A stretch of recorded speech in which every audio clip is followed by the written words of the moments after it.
Hola a todas, todos, todes. Mi nombre es Susek Sánchez y lo primero que quiero hacer es agradecer la invitación a participar en este ciclo Pulsando Perspectivas, Testimonios Crítico-Creativos en Tiempos de Incertidumbres, organizado por el Centro Atlántico de Arte Moderno, a su director Orlando Brito y a la comisaria Wendy Navarro, que me han cursado la invitación y que con mucho gusto voy a estar compartiendo con vosotras durante un rato. El título de la presentación que quiero compartir con todas y todos ustedes es ¿Qué hace alguien como tú en un sitio como este? Procesos curatoriales, agencia etnorracial y colonialidad en el Estado español. Y a través de un grupo de exposiciones que han acontecido en diferentes museos, centros de artes, espacios públicos y privados en el contexto del Estado español, en el territorio peninsular, queremos reflexionar sobre la potencia y la radicalidad discursiva de la agencia política afrodescendiente y la visibilidad de los cuerpos negros en la institución arte dentro del contexto español. Mi vinculación e interés por estos temas que entroncan con la visibilidad de la agencia política afrodescendiente se remontan desde el punto de vista curatorial a algunos proyectos en los que he tenido la suerte de participar, entre ellos, por ejemplo, la exposición Rumor, Historias decoloniales en la colección La Caixa, que fue premiado durante la primera convocatoria a Comisar por Caixa Forum Barcelona, y donde lo que tratábamos de hacer era una revisión, una aproximación a nuevas lecturas de la colección a partir de la reivindicación de interpretaciones o exégesis que situaban la mirada en obras que habían sido interpretadas de un modo o habían tenido determinada fortuna crítica en las exposiciones temporales de la colección de La Caixa, pero en este caso girando la mirada hacia los cuerpos negros o a diferentes reflexiones sobre subjetividades etnorraciales que quedaban interpeladas dentro del contexto de la exposición. Otras exposiciones también relacionadas con la visibilidad de los cuerpos negros han sido las dos exposiciones personales de Alexis Esquivel, artista cubano que durante los años 2014-2015 residía en Salamanca, y que a través de la exposición Memorial Garden hacía una aproximación contemporánea a los códigos de la pintura de historia para revisar los motivos y las pautas, los cánones de representación, a partir de los cuales un género fundamental en la historia del arte occidental, sobre todo entre los siglos XVIII y XIX, principios del siglo XX, como fue la pintura de historia, ponían o invisibilizaban precisamente a subjetividades no raciales. Y también una exposición en el Dado de Salamanca como Cantos de Griot, Imágenes y Espiritualidad afrocubanas en la colección Luciano Méndez Sánchez, que en el año 2021 también se aproximó a determinadas imágenes que ponían en relación las prácticas rituales y la memoria de la diáspora africana a través de estos cultos o estas representaciones rituales en una colección determinada. Desde el punto de vista de la investigación, también los intereses sobre estos discursos de la agencia política afrodescendiente se remontan a mi propia tesis de licenciatura en Historia del Arte en la Facultad de Artes y Letras de la Universidad de La Habana en el año 2000, cuando revisábamos una serie de exponentes de la pintura y el arte contemporáneo cubano que se aproximaba a determinadas intervenciones historicistas o neohistoricistas sobre el legado artístico occidental, precisamente para hacer un cuestionamiento de determinadas representaciones donde evidentemente los cuerpos negros quedaban siempre en un segundo plano o invisibilizados. Y en este caso se hacía una crítica, ¿no?, al legado occidental o a la historia del arte occidental a partir de reivindicar determinados elementos en las construcciones identitarias de lo cubano. Por otra parte, también en el trabajo fin de máster en Historia del Arte Contemporáneo y Cultura Visual en la Universidad Autónoma Complutense y el Museo Reina Sofía, continuamos trabajando sobre estos elementos y motivos a partir de trazar la historia o la genealogía de un grupo de exposiciones que a finales de los años 90 en Cuba introdujeron por primera vez en el debate público la problemática del racismo estructural de la sociedad cubana. Es una saga de exposiciones que se ha dado en llamar queloides y que posteriormente en el año 2010 se retomaron por parte de algunos comisarios. Y por último también en el año 2016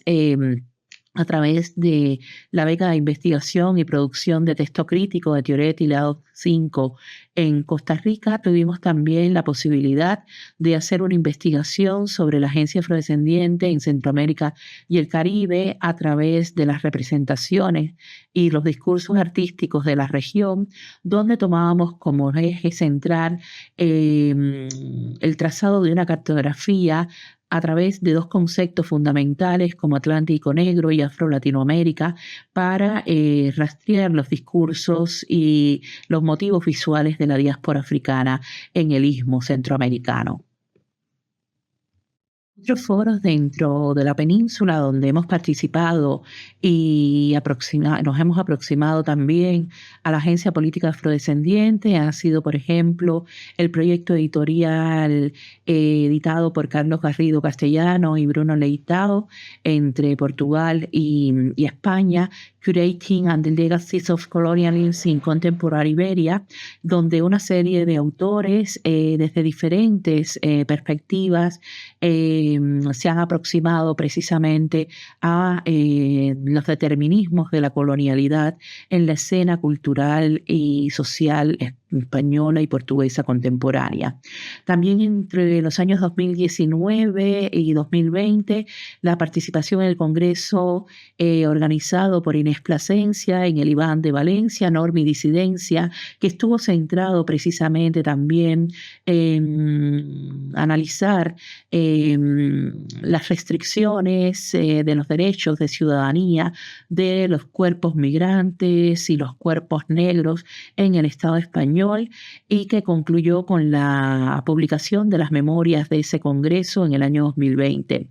O la participación también en un monográfico de la revista Arte y Políticas de Identidad que publica la Universidad de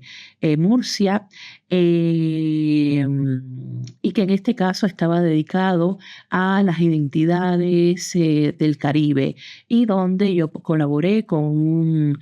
monográfico sobre las representaciones de la agencia política afrodescendiente en el arte de República Dominicana. Bien, en el ámbito de la investigación fue cardinal la participación en el grupo de investigación Península, Procesos Coloniales y Prácticas Artísticas y Curatoriales, fundado en el año 2012 y que estuvo activo durante varios años, teniendo pues grupos de trabajo regularmente en el Reina Sofía y donde a través de diferentes desgloses de investigaciones nos estuvimos aproximando a las marcas del colonialismo y la colonialidad en diferentes expresiones del arte, el activismo artístico a lo largo de la península ibérica, tanto en España como en Portugal. No es posible el abordaje de las problemáticas, los discursos que nos ocupan en esta conversación sin reparar en dos noticias muy recientes sobre el nombramiento de las directoras de dos eventos centrales en el circuito del sistema artístico internacional, como es el caso de la afroamericana Naomi Beckwith, que ha sido nombrada la próxima directora artística de la Documenta 16 de Kassel, o el caso de la curadora camerunesa Suisa Koyo, que ha sido nombrada también como directora de la próxima Bienal de Venecia en el 2026, siendo la primera vez que dos mujeres afrodescendientes o de o africanas, en el caso de Koyokowo, van a dirigir tan importantes eventos, lo cual significará evidentemente una representatividad de diferentes discursos que atraviesan la memoria de la diáspora africana en ambos eventos. Asimismo, en el año 2021 conocíamos también con alegría el nombramiento de Elvira Diengani Ossé como nueva directora del MACBA de Barcelona, siendo la primera vez que una mujer dirigía esa institución, pero además una mujer afrodescendiente. Por otra parte, hay que mencionar que desde el año 2023 el ICON nombró un grupo de expertos para pensar las estrategias en términos de políticas institucionales en los museos para la descolonización y haciendo de este propósito una agenda central dentro del pensamiento de las instituciones museísticas contemporáneas. Asimismo, durante el año 2024 hemos conocido cómo el Ministerio de Cultura ha designado 2 comités de expertos para trabajar en el replanteamiento de las propuestas museográficas de las exposiciones permanentes de los Museos Nacional de Antropología y el Museo de América, donde evidentemente se trabaja desde una perspectiva decolonial. Tras este preámbulo para adentrarnos en el propósito de esta conferencia, me gustaría iniciar la presentación con una lectura de un texto, una cita de Maura Reilly, extraída del libro Curatorial Activism Towards an Ethics of Curating. Maura Reilly comenta: las estadísticas demuestran que la lucha por la igualdad de género y raza en el mundo del arte está lejos de terminar. A pesar de décadas de activismo y teorización postcolonial, feminista, antirracista y queer, el mundo del arte continúa excluyendo a los otros artistas, aquellos que son mujeres, de color y LGTBQ. La discriminación contra estos artistas invade todos los aspectos del mundo del arte, desde la representación en galerías, las diferencias de precios en las subastas y la cobertura de prensa hasta la inclusión en colecciones permanentes y programas de exposiciones individuales. En la mayoría de los museos convencionales, los visitantes todavía deben buscar activamente los trabajos de ellos. Lo cierto es que los cuerpos negros han ocupado de un modo fugaz las salas de exposiciones en los museos dentro del territorio español. La ausencia mayoritaria de esas subjetividades racializadas en los discursos expositivos generados desde la institución arte en la península se traduce en un silencio dentro del debate sobre el racismo y la colonialidad en la esfera pública y la sociedad civil españolas.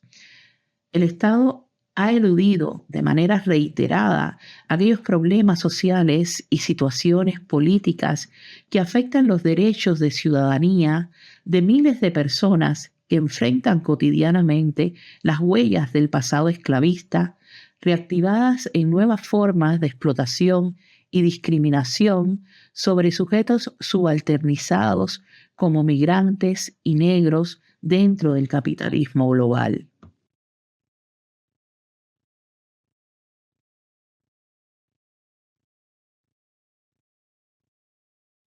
En esta conferencia proponemos acercarnos a aquellos gestos de la Agencia Política Afrodescendiente que han ocupado el espacio del museo, introduciendo allí los cuerpos negros, las prácticas culturales y las memorias de la diáspora africana en el interior de ese dispositivo epistemológico que es central dentro del sistema mundo moderno colonial de género. Este reinventario lo haremos haciendo un paneo que es parcial, por supuesto, e incompleto sobre una serie de exposiciones temporales que en los años recientes han planteado la visibilidad de la negritud y las producciones simbólicas de la diáspora africana en instituciones que indefectiblemente están marcadas por la colonialidad occidental y el racismo sistémico de la mirada heteropatriarcal blanca.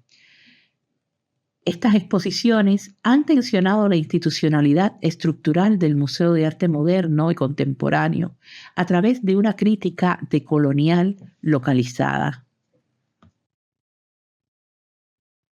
Ya sea porque históricamente la herencia racista del conocimiento científico eugenésico les desplazó desde los museos de arte a los de ciencias naturales y antropología, o debido a que su imagen ha quedado cautiva en las estilizaciones y marianismos de los modernismos europeos con las vanguardias de principios del siglo XX, los cuerpos negros han devenido una presencia esquiva en la historia del arte occidental. Usualmente relegados a los repertorios estereotipados de la cultura popular a través de la publicidad, el cine, la televisión, el humor gráfico, las postales y souvenirs de viajes, la literatura de entretenimiento y el teatro de variedades. Esos cuerpos y subjetividades han permanecido invisibles en aquellos espacios encargados de administrar los cánones estéticos en los que se afianza la cultura artística y sus consiguientes modelos y valores de representación. En España, la institución arte evoluciona desde los siglos XVIII y XIX bajo la racionalidad del sistema mundo moderno colonial de género, en el que se abusó de términos como primitivo, exótico o salvaje para encasillar cualquier representación del otro dentro de una economía política de las imágenes autoritariamente blanca, masculina, burguesa, heterosexual, patriarcal y fálica. El siglo XX no se aparta de esa lógica e incorpora una visión nueva, encorsetada y exotista de la negritud dentro del repertorio estilístico de los ismos de las primeras vanguardias artísticas europeas.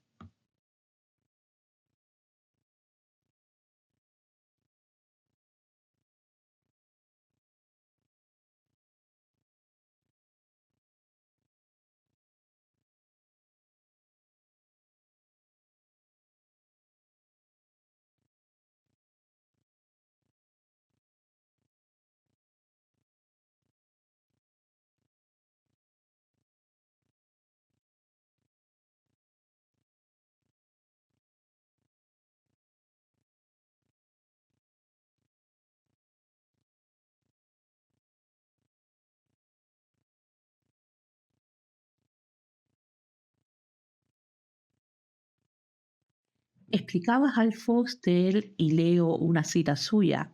seguramente la vanguardia primitivista fue políticamente ambigua en el mejor de los casos y en el peor contribuyó a la gestión de conflictos y resistencias provocados por la dinámica imperial de la modernidad capitalista. Sin embargo, esta vanguardia fue también ambivalentemente crítica. Su identificación parcial con lo primitivo, por más que problemáticamente puesta en imágenes como oscura, femenina y perversa, resultó una disociación parcial con respecto a la sociedad blanca patriarcal burguesa, y estas disociaciones no deberían desdeñarse como insignificantes. En ese espectro equívoco y vacilante de las vanguardias en sus representaciones y apropiaciones de las formas culturales de la alteridad, se localiza una genealogía de las imágenes del cuerpo negro en el arte moderno y contemporáneo español que recorre todo el siglo XX. Iniciándose quizás en 1907 con Las señoritas de Aviñón de Pablo Picasso, pasando por algunas esculturas y dibujos de máscaras de Julio González y retratos de mujeres negras de Maruja Mayo hacia 1940, las esculturas de Martín Chirino en los 70 o ciertas pinturas de Juan Navarro Badebec en los años 80, entre otros ejemplos significativos. Contracorriente de esos códigos modernos viciados por la mirada eurocéntrica, las instituciones españolas han acogido en las últimas décadas algunos proyectos que quedaron atomizados en la geografía nacional. La dispersión y puntual intervención en el sistema artístico de tales exposiciones apenas logra perturbar, ciertamente, la normalidad de un campo asentada en operaciones excluyentes que silencian aquellas voces disruptivas para las construcciones identitarias sobre las que se edificó la arquitectura del Estado-nación en España.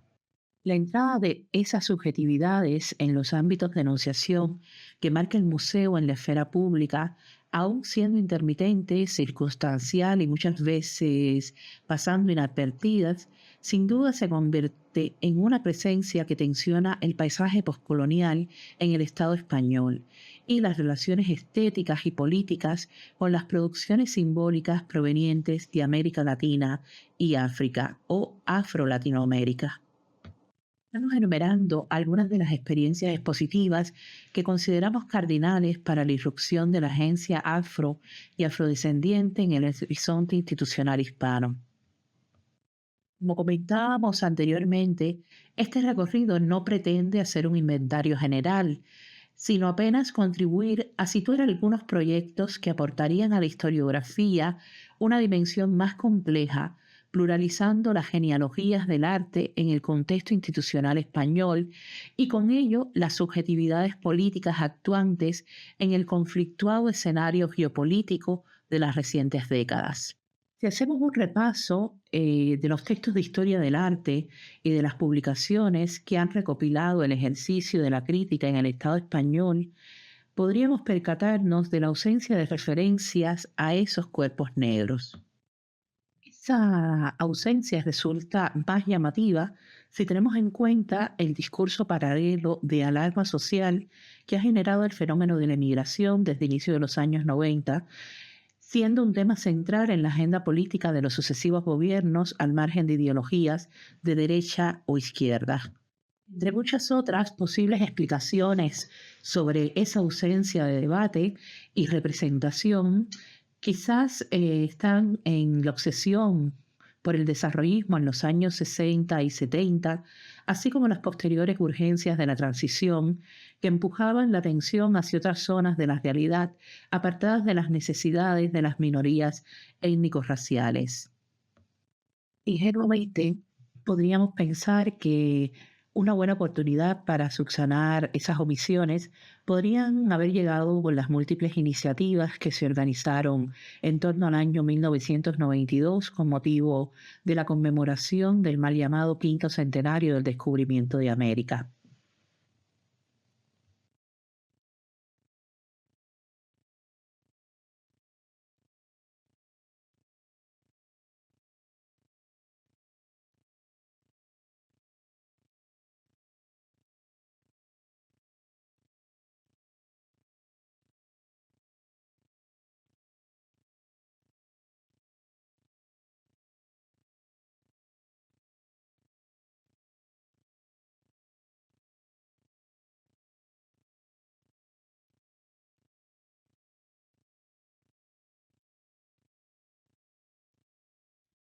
Ni siquiera en la proclamación por parte de la Asamblea General de la ONU del 2015 al 2024 como el Decenio Internacional para los Afrodescendientes y la creación del Programa de Cooperación con Afrodescendientes en la Agencia Española de Cooperación Internacional para el Desarrollo, la ESID, ha posibilitado una reivindicación palpable de los discursos afrodescendientes en las instituciones artísticas nacionales.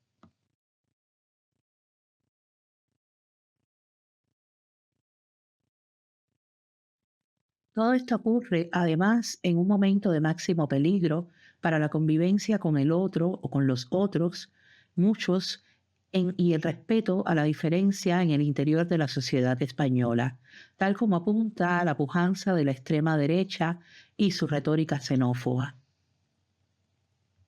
Un contexto social donde el racismo se mueve lentamente a través de los vasos comunicantes que conforman los conceptos de nación y ciudadanía con que se negocia la pertenencia al sistema y donde las prácticas de intercambio simbólico cotidianas están impregnadas de un olor rancio a conductas racistas que se han normalizado con el paso de los años, de manera inconsciente muchas veces. Hablar de racismo de modo franco y abierto conlleva una necesaria pedagogía crítica en el seno de la sociedad civil. Puesta en escena de discursos que atraviesan las construcciones raciales, especialmente las de la afrodescendencia, no han estado ausentes en las instituciones públicas, tanto de carácter estatal como autonómico municipal, que se extienden por la geografía española. Con una presencia minoritaria todavía, durante las últimas décadas se han podido ver en esos espacios algunas muestras que dialogan con conceptos de la colonialidad, donde emerge la interpelación del cuerpo negro. Incursión casi fantasmal de esas subjetividades otras dentro de los muros de las instituciones artísticas contemporáneas,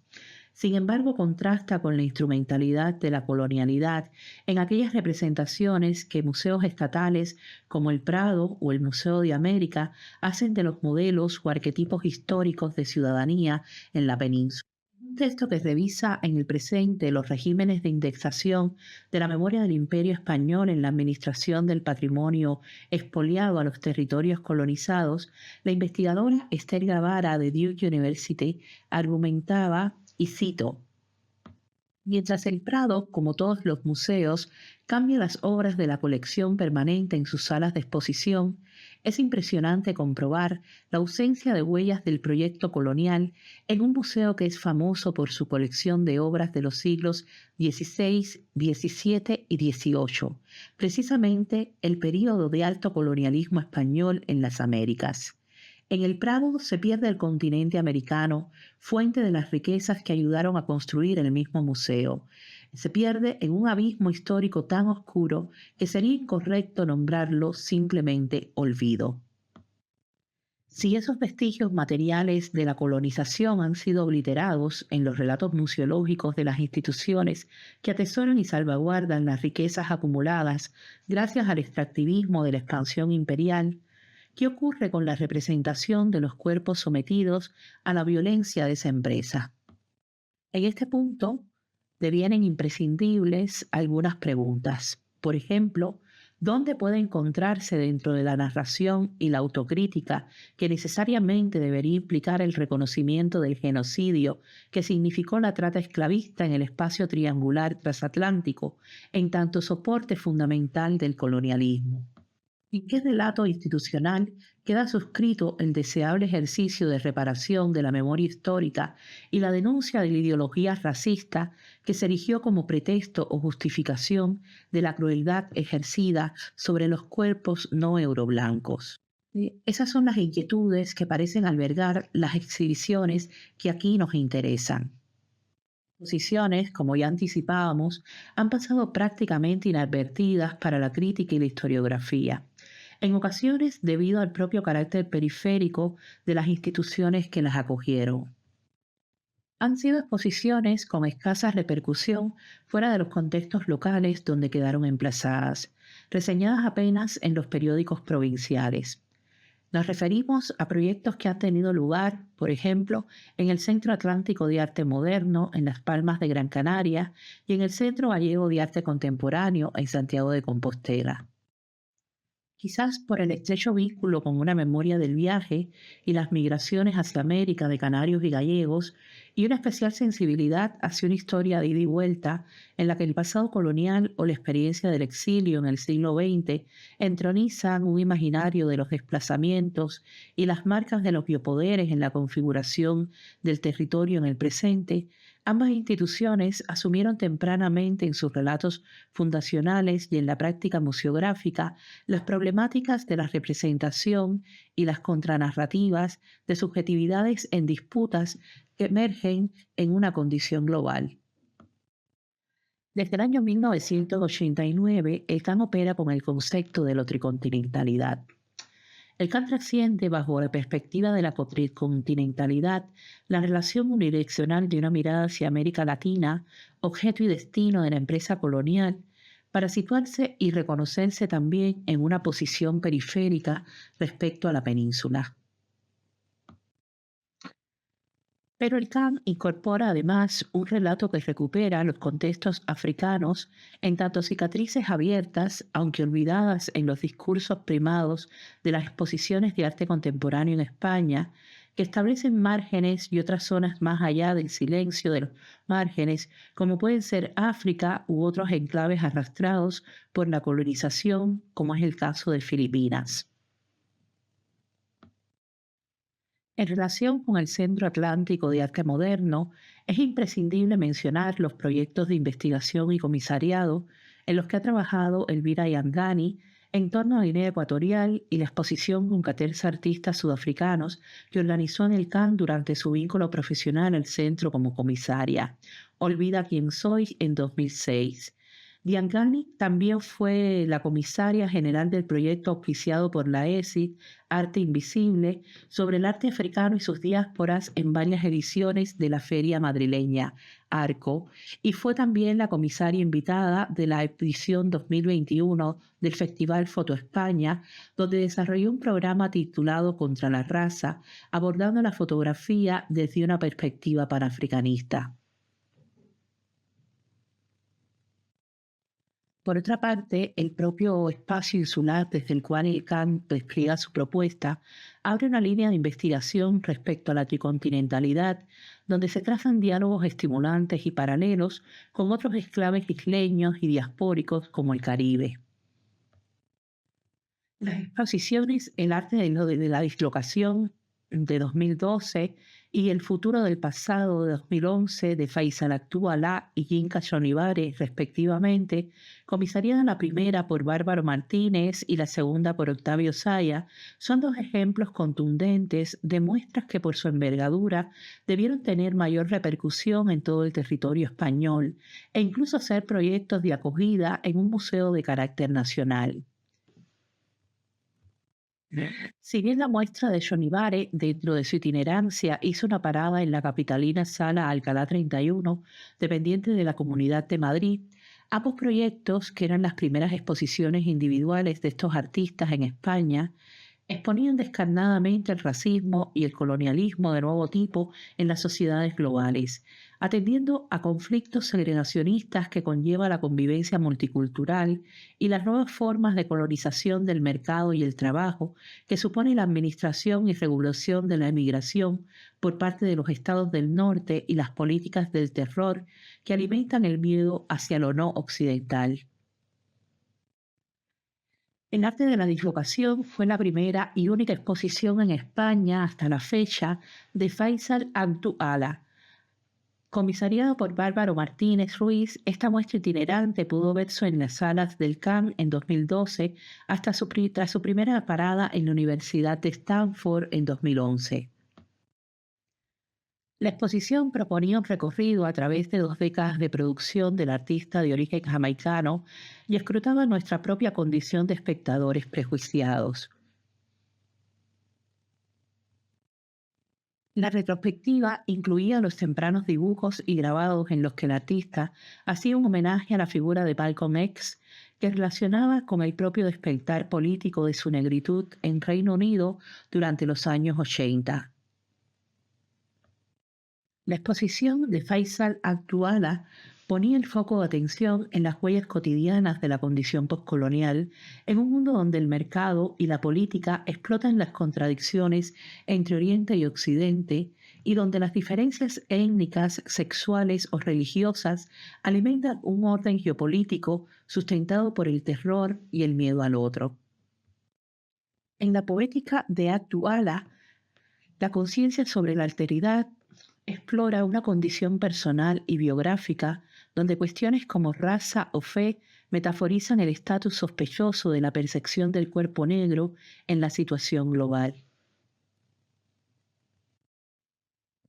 En las fotografías de Revelation Series de 1996 o los tapices Last Supper 1 y Last Supper 2 de 2011, Altu-Ala se apropia de la iconografía cristiana para cuestionar las representaciones del mito y revelar su propia dislocación cultural al ser un inmigrante de segunda generación, hijo de pentecostales y habiéndose convertido al Islam ya en su adultez. Mientras que en otras series el artista revelaba un imaginario del trauma y la violencia del racismo en la historia reciente de contextos como la Sudáfrica post-apartheid, Nueva Orleans después del huracán Katrina o los disturbios raciales de Los Ángeles en 1992 tras el asesinato del afroamericano Rodney King. Actuala hacía una pregunta directa y descarnada al público. Indagaba por aquellas huellas soterradas de intolerancia que hemos heredado y que ejercitamos a diario sin apenas ser conscientes de ella. Desde que se accedía a la exposición, la instalación Garden of Eden de 2003-2012 podía situar al espectador en la posición incómoda de observador observado a través de un experimento sociológico del que formaba parte como público del museo.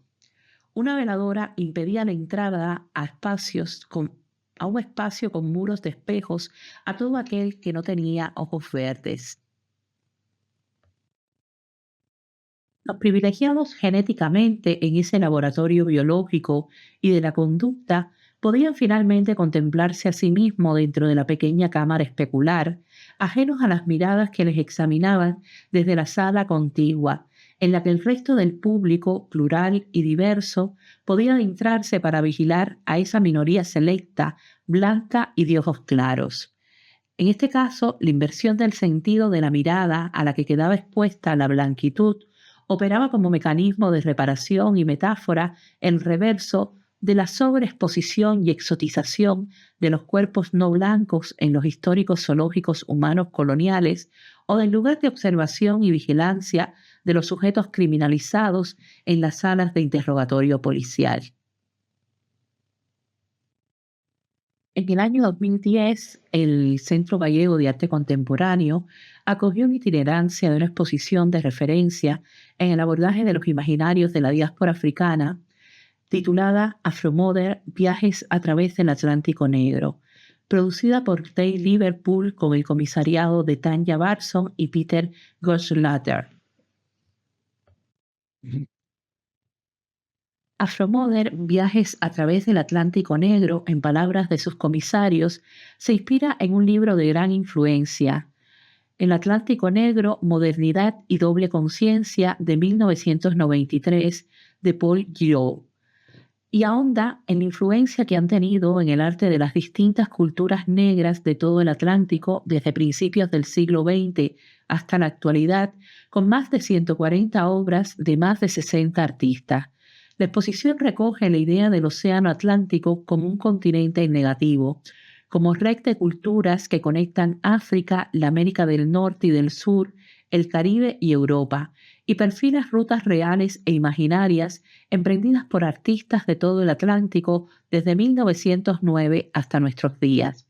Al justaponer la producción de todo un abanico de artistas, pone sobre la mesa una lectura transatlántica alternativa de la modernidad y de su influencia en la cultura contemporánea. En 1993 se publicó el paradigmático ensayo El Atlántico Negro, Modernidad y Doble Conciencia del sociólogo inglés de ascendencia guyanesa Paul Giraud. Este ensayo introducía en el texto una crítica al marco de los estudios culturales que normalmente está circunscrito a operaciones de revisión de relatos culturales insertos en la lógica del Estado-nación. Paul Giraud argumentaba las limitaciones de los modelos nacionalistas de interpretación de la historia cultural para comprender las producciones del Atlántico Negro. Con este concepto histórico-cultural, Giraud define un cronotopo y un espacio geopolítico local marcado por la emergencia de prácticas interculturales y transnacionales que darán forma y agencia a la denominada diáspora africana. Podemos identificar la diáspora africana como la configuración transnacional de comunidades afrodescendientes que poseen una experiencia histórica y memoria comunes marcadas por el trauma del comercio triangular de la trata esclavista en el eje atlántico, Europa, África, América, la violencia de la economía de plantación como epítome de las relaciones de poder del sistema mundo moderno colonial de género, y la lucha por la emancipación y los derechos de ciudadanía de los y las afrodescendientes frente a la exclusión social, el racismo y el colonialismo interno que persistió tras las guerras de independencia y la abolición de la esclavitud en el continente americano como parte de la estructura fundacional de los proyectos modernos de Estado-Nación. Guaidó argumenta la presencia de una conciencia africana transnacional inscrita en las sociedades occidentales desde los primeros momentos de la trata esclavista, una conciencia que se basa posteriormente en los límites del Estado-nación para situarse en la intersección local-global. Esto significa la deconstrucción del sentido del negro esclavo como objeto mercancía en el tránsito a través del Atlántico y la reconstitución subjetiva del mismo como agente de memoria y comunidad cultural con conciencia política o al menos emancipatoria una vez situado ya en el territorio de las colonias. Guiraud propuso la utilización del concepto de Atlántico Negro como un espacio cultural transnacional en el cual los miembros de la comunidad imaginada no solo responden a un pasado africano común, sino a una doble conciencia que los pone en la disyuntiva ontológica de ser africanos, pero a su vez europeos u occidentales en términos culturales. Según advierte Cristian Castro en un texto como Exploraciones para una historia transnacional de la afromodernidad en América, Chicago y Sao Paulo 1900-1940. Así, un doble vínculo a través del cual discursar desde una postura posicional y crítica a la modernidad, ya que aquella constituye el andamiaje epistémico del colonialismo y de la esclavitud, pero como una voz y una experiencia modernas. El Atlántico Negro, definido como espacio geopolítico, será el territorio en tensión y negociación a partir del cual se constituye la diáspora africana.